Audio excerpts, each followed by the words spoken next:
Hi, I'm in Southwark, in London. This area used to be the site of one of London's oldest hospitals, St Thomas's. St Thomas's was here for almost 700 years and had one of the country's first ever operating theatres.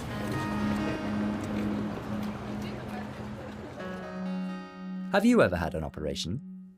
If you have, it was probably in an operating theatre like this. These modern theatres are clean, spacious, and bright. As you can see, they are full of high-tech equipment.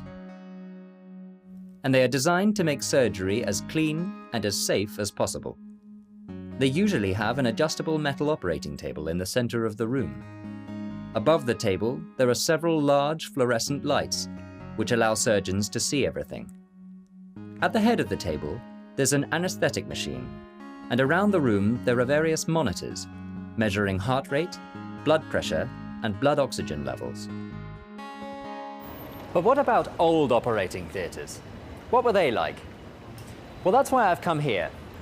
You see, St Thomas's old operating theatre used to be in the attic of this church.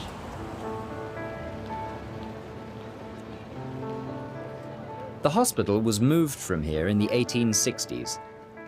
But when a historian decided to investigate the church's old attic, he found a large abandoned room containing some old-fashioned surgical equipment.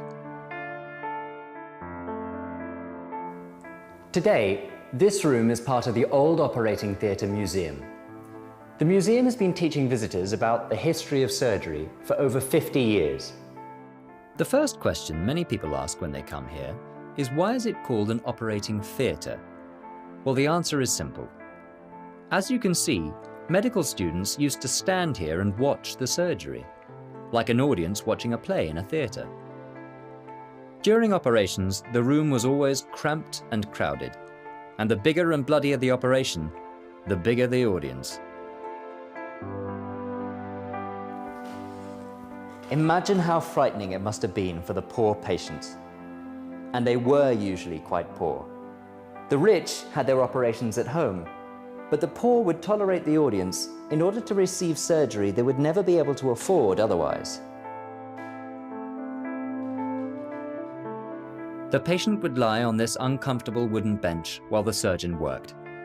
There was no anesthetic, so patients were awake throughout the procedure, unless, of course, they fainted.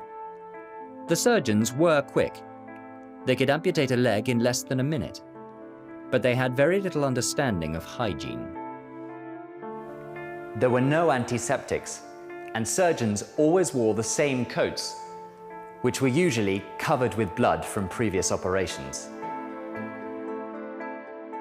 They often used dirty instruments, which were kept on this old wooden table, and they rarely washed their hands.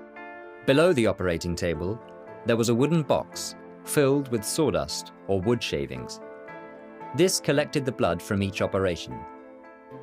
But often there was too much blood, so in the end they built a false floor.